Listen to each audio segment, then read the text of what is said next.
Olá pessoal, tudo bem? Como estão? Espero que todos bem aí, na paz do Senhor, né? Canal Amor e Paz aqui, voltando com alguns vídeos interessantes para vocês. Relembrando aí que o objetivo do canal é trazer para vocês aí informações sobre o Antigo e o Novo Testamento, fazendo analogia das passagens bíblicas aos dias atuais, tá bom? Se inscreva, dá o like aí, ativa o sininho para vocês estarem sempre recebendo vídeos novos aí, né? Toda vez que eu gravo um vídeo, você ativou o sininho, você vai ser notificado e você vai assistir aí, porque toda semana a gente está postando vídeo novo no canal. Bom, o assunto de hoje vai ser pertinente a uma passagem bíblica muito importante que fala sobre a vida de Moisés. Nós já falamos alguma parte sobre isso lá atrás, né? Onde Moisés sobe a montanha, Deus pede para ele tirar a sandália, ficar descalço, porque ele estava em terra santa, né? E Deus lavra as escrituras e os mandamentos ali que devem ser seguidos pelo seu povo, o povo de Israel. Esse povo que veio, vamos dizer assim, fugido do Egito, e Deus promete a esse povo a terra prometida, dá a esse povo a terra prometida, sendo que para que esse povo possa acreditar num Deus maior e ter sabedoria para seguir, né, uma realidade diferenciada, eles precisam de regras, de leis e de mandamentos. E aí Deus, né, glorifica Moisés como é um enviado dele para que possa liderar esse povo de Israel, e assim Deus vai lá, lavra as escrituras e escreve os mandamentos numa pedra e entrega a Moisés 2 pedras com esses mandamentos. Simplificando um pouco a história, né? Moisés leva essa pedra e apresenta ao seu povo, onde os mandamentos ali são bem explícitos, né? Não matarás, não roubais, não adulterarás e etc e tal, e onde o povo é obrigado a seguir aquele mandamento segundo uma norma, regras e leis, né? São as leis de Deus. Bom, esse é um pequeno trecho da história, a história é muito longa e muito interessante, por sinal, aconselho você, né, a ler a história de Moisés, é muito importante, é uma história muito bacana. Só que hoje nós vamos nos ater aqui a uma passagem que está muito além de Moisés, né?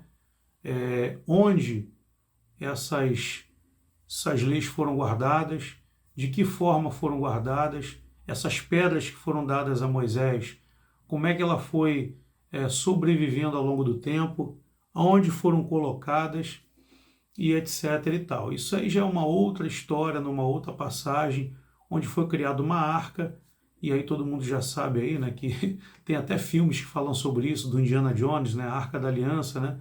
Então essa Arca da Aliança, ela guarda ali os mandamentos de Deus.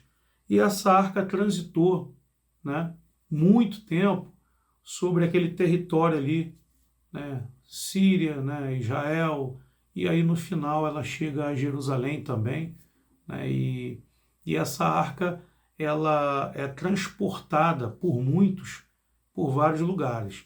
E nós temos até hoje aí arqueólogos procurando saber onde está a Arca da Aliança, né, onde contém as pedras da lei, onde elas estão, será que existem? A Arca da Aliança foi feita o quê? De ouro puro? E se foi feita de ouro, ela não poderia ter sido deteriorada pelo tempo, mas aí tem os saqueadores de tesouro que encontraram a arca e derreteram para tirar o ouro e vender, e aí tem uma história imensa aí, e chegaram até os filmes aí, né? Mas na verdade, segundo a Bíblia, a arca ela foi feita de madeira daquela época e foi revestida com ouro, né? Ela não é de madeira de ouro maciço, ela é de madeira revestida com ouro. Então assim, a madeira com o tempo ela se deteriora.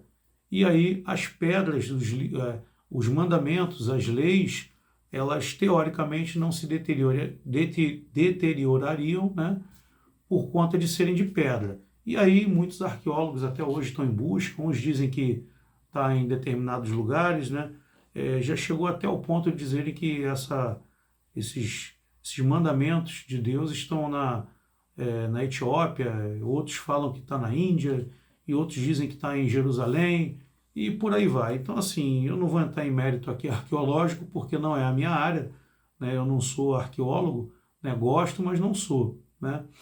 E estou contando pormenores para a gente poder entender e reavivar esses pensamentos na cabeça, para a gente poder falar aqui sobre o nosso vídeo de hoje. Tá? Deixa eu pegar o óculos aqui. Eu vou ler uma passagem bíblica aqui de Crônicas, tá? Está muito à frente de Moisés. E diz assim, Crônicas 15:11. Quem quiser acompanhar na Bíblia de vocês aí, 15:11, tá? A arca é levada para Jerusalém. Tá aqui. E diz assim, e Davi faz para si casas na cidade de Davi, e preparou um lugar para a arca de Deus, e armou para ela uma tenda. Então Davi disse, ninguém deve carregar a arca de Deus, senão os levitas, porque o Senhor os escolheu para carregar a arca de Deus e para sempre ministrar diante dele. Né? O que está querendo dizer essa passagem aqui? Que mais uma vez a arca estava mudando de lugar, mais uma vez, né, os enviados de Deus estavam tentando levar o livro da lei daqui para lá, de lá para cá, né? E aí fala aqui Deus dos levitas, né? São aqueles que são puros de alma e de espírito e que poderiam colocar a mão no livro da lei e transportar essa arca para onde bem quisesse. Porque no povo de Israel existia, por mais que vocês não saibam, né, mas existia uma mistura de muitas raças ali. Né? Ali tinha assírios também e muitos outros. Então, o que acontece? Deus dá a incumbência ao povo dele puro, né, de sangue puro, para poder fazer esse transporte da arca e dos livros da lei para os determinados lugares que realmente a arca transpassou. E aqui na era de Davi, Davi faz uma tenda para poder abrigar a arca e só poderia adentrar a tenda, né? Só poderia adentrar a tenda, deixa eu ver se tem mais alguma coisa aqui, não, você fala só dos levitas. Só poderia adentrar a tenda realmente os levitas, aqueles que eram puros, né? E assim funcionou nessa realidade naquela época. Bom, o que eu estou querendo trazer para vocês aqui com esse trecho lido aqui da Bíblia, né? Sim, são os mandamentos. São os mandamentos. Ah, mas hoje eu não tenho o livro da lei, a gente não tem mais o acesso ao livro da lei, não, desculpe, né? As tábuas da lei, as escrituras de Deus, não sabemos onde está, então não temos mais regras e tudo. Veja bem, gente, ao longo do tempo, tudo isso foi transpassado para o nosso livro da lei, que é esse aqui, que é a Bíblia, né? Então os mandamentos estão aqui. Você não precisa ter ele fisicamente. Isso aí fica por parte da arqueologia, em tentar achar esse artefato como peça de museu. Mas nós sabemos os mandamentos de Deus, né? E aí eu trago isso para os dias de hoje, por quê? Porque a humanidade está se perdendo ao longo do tempo. A humanidade está criando leis e regras que muitas das vezes não estão alinhavadas com aquilo que Deus planejou para nós, né? A humanidade, os filhos dele. E eu vejo hoje, no dia a dia, né, como Davi está preocupado em criar uma tenda para proteger o livro da lei, eu vejo hoje no dia a dia que não tem pessoas mais preocupadas em proteger regras, costumes do dia a dia, a proteger aquilo que você aprendeu do seu pai, né, a proteger aquilo que seu avô lhe ensinou, aquilo que você teve como aprendizado de um bom amigo, de uma religião, de um pregador, até mesmo no emprego. Eu quero dizer para vocês que nós estamos aprendendo tudo novo, mas que é tudo velho. Sei que é difícil você compreender isso, não é verdade? O que eu estou querendo dizer com isso? Tudo novo, né, baseado no velho. Por quê? Porque os mandamentos, eles estão ali, inseridos em todas as atitudes que você toma na sua vida, né? Todas elas. Aí a gente vai falar aqui do adultério, o cara casou com uma menina, com a esposa, tem um filho e tal, e ele está tendo relações com a mulher do próximo, ele está cobiçando a mulher do próximo, né? O que estava lá na tábua da Bíblia, nas leis de Deus, né? O que estava lá? Não deverá cobiçar a mulher do próximo, não deverá cometer o adultério, né? E por aí vai. Então, tudo que há de novo hoje não tem nada de novo, é tudo velho. Se você parar nas entrelinhas para analisar, está tudo relacionado às leis de Deus e às normas de Deus. Então, procure caminhar correto, procure prevalecer o respeito mútuo.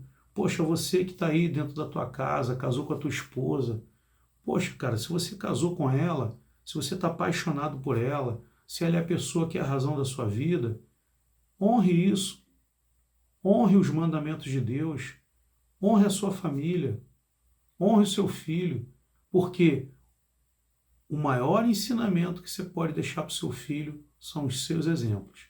E se o seu filho vê você em porta de botequim, utilizando drogas, maltratando a sua esposa, sendo adúltero, e aí você mostra para o seu filho, não, porque eu sou machão, isso aqui é que é o exemplo do ser humano, do homem, o homem tem que ser macho, o homem não chora.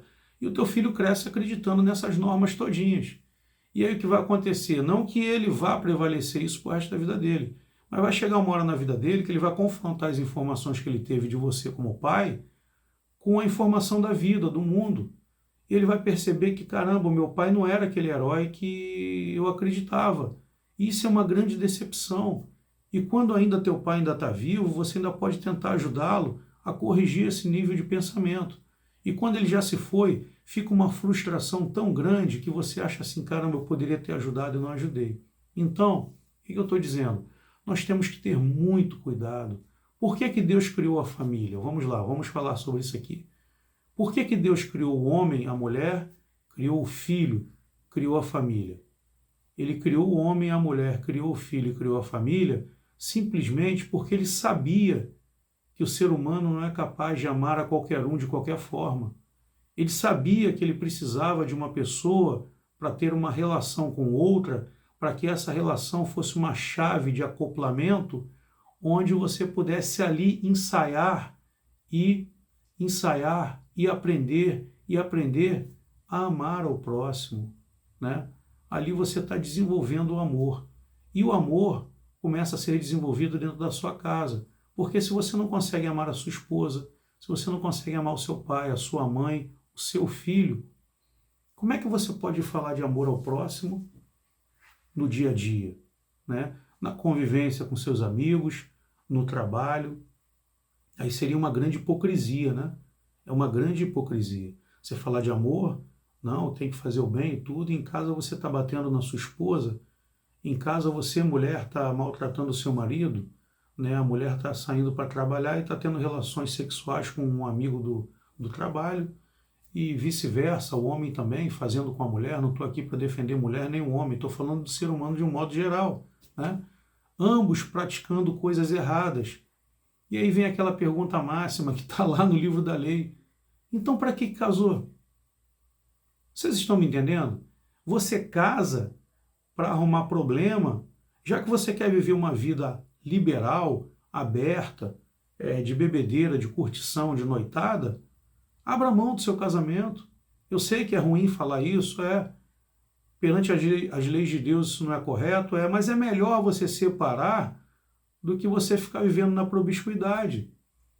Você vai ficar vivendo, maltratando a sua esposa, chegando em casa de madrugada, bêbado, drogado, maltratando o seu filho, maltratando a sua esposa te maltratando, seu filho te maltratando. Para que serve tudo isso? Por que Deus criou a família, né? Porque ele criou a lei. E a lei foi criada lá atrás. Ele deu a Moisés a incumbência de levar a lei ao povo de Israel. E através do povo de Israel, essa lei se disseminou por todo o mundo. E chegamos hoje, 2025 anos depois de Cristo, né? Ainda assim essas leis são vigentes e estão contidas dentro da consciência de cada um. Porque não venha me dizer que você não sabe o que é o certo e o que é o errado, porque você sabe, né? Se você quer levar uma vida aberta, uma vida liberal, não escolha o matrimônio, vai curtir sua vida da melhor maneira possível. Agora, o que não é cabível é você assumir um matrimônio, né, perante a Deus, se une a uma pessoa, estou falando dos dois lados, o homem e a mulher, e aí ficam na brincadeira de casinha, né? E aí depois tem uma desavença, vou arrumar uma outra, vou arrumar um outro, e a criança que está ali no meio desse seio familiar, que na verdade deixa de ser um seio familiar, por conta de não cumprir as regras de Deus, né? A criança acaba aprendendo, a criança acaba vendo o pai com essas atitudes, e ele cresce achando que beber, que se embebedar, que passar a noite em claro, noitada, que isso é regra. Não estou dizendo que aqui que 100% das crianças vão seguir aquilo que os pais estão dando como exemplo, mas a grande maioria segue, 80%. 20% é aquela minoria que tem o poder ainda de conviver com outras sociedades, com outras pessoas e entender que aquilo que o pai e a mãe estão fazendo está errado. Então não construa uma família de uma maneira errada sem basear e embasar nas leis de Deus. É bem simples, você não precisa estar em religião nenhuma não, tá? Para ler a Bíblia, você não precisa ser católico, evangélico, protestante, seja lá o que for, você não precisa, tá? Para ler a Bíblia e seguir a palavra de Deus, basta você ter força de vontade e você querer fazer. É tão bom quando você decide algo na tua vida, não, hoje eu quero me casar e ter uma família. Eu sou um homem feliz, eu graças a Deus, eu tenho a minha família como algo de primordial e mais importante para o meu dia a dia. Se não fosse a minha esposa, se não fosse o meu filho, eu não sei o que seria de mim hoje. Eu vivi um grande momento da minha vida, eu e minha esposa sozinhos, viajamos para vários lugares, trabalhamos, passamos dificuldade financeira, né? Foi muito ruim o período da faixa etária ali dos 20 para os 30 anos, perto dos 40, não foi fácil, estabilização financeira não tinha, eu não era estabilizado, ela também não, e aí ali a gente decidiu não ter filhos, porque eu queria oferecer para o meu filho tudo que eu pudesse, melhor do que o que eu recebi do meu pai. Então eu falei, não, então eu não quero filho. Então eu fui ter filho já com uma idade um pouco avançada, com 48 anos de idade. Eu fui ser pai, e a minha esposa com 40.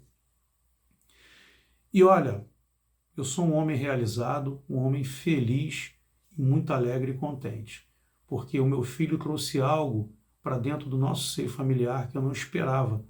Reavivou as nossas energias, né? Os mandamentos de Deus cada vez mais em prol. Eu hoje me policio mais, até com uma palavra que eu prolifero dentro da minha casa, para que o meu filho não possa repetir e achar que aquilo está errado. Então não estou dizendo aqui que eu sou o melhor, que eu... Não, eu passei muita dificuldade na minha vida, vocês não sabem realmente o que eu passei, né? Até antes de conhecer a minha esposa não foi fácil, né? Comecei a trabalhar cedo, com 14 anos eu já trabalhava para chegar até aqui. E hoje eu continuo dizendo que eu não sou nada e também não quero ser o melhor, mas eu só quero ser eu, só isso, né? Eu quero ter a certeza e a consciência de que o que eu estou fazendo no dia a dia, na minha vida, que está baseado nas leis de Deus sim, e que eu posso ser melhor. Eu não estou dizendo aqui que eu sou o melhor, eu posso ser melhor do que sou hoje, né? Amanhã eu posso ser melhor do que sou hoje. Então, assim, eu prevaleço as leis de Deus. Eu estou sempre vendo, observando. Às vezes eu falo, converso com amigos e a gente prolifera algumas palavras, alguns pensamentos que às vezes pode ofender o amigo. É natural, eu não sou perfeito, você também não é. Mas nós temos a obrigação de perceber o erro que cometemos e de repará-los. Por quê? Isso nos dá um conforto intelectual muito grande. Então tome muito cuidado com a maneira como você conduz a sua família. Está aqui na Bíblia, Davi pegou o livro da lei, criou uma tenda com o maior cuidado, com maior proteção. Não que fisicamente aquilo representasse muito para ele, mas porque aquelas leis que estavam ali escritas foram escritas por Deus e foi disseminada por Moisés, e ali estava a maneira que ele encontrava de fazer com que o povo de Israel pudesse acreditar na palavra de Deus e fazer tudo o que era correto. Não deverás matar, não deverás adulterar a integridade das pessoas, né? O adultério, a questão da relação homem-mulher, não matarás, não roubarás, e etc. e tal. Então, se hoje nós sabemos simplesmente o que são as regras e os mandamentos de Deus, por que continuarmos errando, né? Por que continuarmos fazendo coisas erradas? Porque somos seres humanos, né? Errar Não é pecado errar. Pecado é você errar, persistir no erro e não reconhecer que errou. Deus nos dá o livre-arbítrio. Você tem o direito de errar, mas perceba que está errando. Perceba que você machucou o seu coleguinha, o seu amigo, a sua esposa, né? Vamos construir um mundo melhor. Deus criou a família não porque Ele queria a família, porque Ele considera todo o povo da terra família. Mas Ele criou cada família, né, com denominação de nomes, consanguinidade, justamente para que o homem pudesse praticar o bem e praticar o amor naquele que está mais próximo e ligado a ele. A partir do momento que você consegue amar a sua esposa e o seu filho, você está bem para amar o próximo, para amar um amigo da sua rua, um colega da escola, da faculdade, um amigo que você fez pelas redes sociais. Por isso que eu falo do amor e do gostar. Nós temos a obrigatoriedade de amar a todos, mas precisamos entender o que é amar ao próximo. Amar ao próximo é como amar a nós mesmos, né? Você não precisa gostar, mas você tem a obrigatoriedade de amar, né? Então fica aqui o recado para vocês. Essa passagem bíblica dos mandamentos bíblicos é muito importante, porque não é uma questão de você procurar a Arca da Aliança, querer achar os mandamentos de Deus, porque nós já sabemos quais são os mandamentos de Deus. Nós só precisamos colocar em pauta. Deixa essa parte de achar a Arca da Aliança para os Indiana Jones da vida aí, os arqueólogos, né? Mas vamos prevalecer o que está ali. Vamos fazer o bem, vamos plantar a nossa semente para colher coisas boas, tá bom, pessoal? Por hoje é só, essa passagem aqui é muito importante. Desejo a todos vocês aí muita paz, muita saúde, tá? Uma semana abençoada para todos. Que Papai do Céu possa glorificar sempre a família de vocês, tá bom? Vamos para a nossa oração. Senhor, obrigado a cada dia por essas pessoas que me assistem. Obrigado pela minha vida e pela vida desses meus irmãozinhos que estão me assistindo. E que esses poucos e simples ensinamentos possam adentrar a casa de cada um desses irmãos. E que possam mudar um pouco o perfil, a maneira de pensar. E que pelo menos no mínimo coloque a dúvida, Senhor. Tenha piedade da dificuldade de cada um, dos enfermos que estão nos hospitais, daqueles que estão em fase terminal, dê o conforto a esse espírito, Senhor, para reinado eterno ao colo do Senhor, para que o Senhor possa nos abençoar cada vez mais e sempre e nos glorificando com paz, amor, sabedoria e inteligência, para que nós possamos prevalecer os seus mandamentos e vivermos em harmonia e paz dentro das nossas famílias, para que possamos amar a todos de uma única maneira. Amém. É isso, pessoal, tá? Se inscreva no canal, você que está chegando agora. Dê o likezinho lá que vai ajudar que esse vídeo possa chegar a pessoas que estejam precisando. Compartilhe com seus amigos que estão precisando de uma palavra amiga, né? E ative o sininho para vocês receberem aí, né, os vídeos que estão sendo gravados gradativamente. Fiquem com Deus, um beijo no coração e até o próximo vídeo.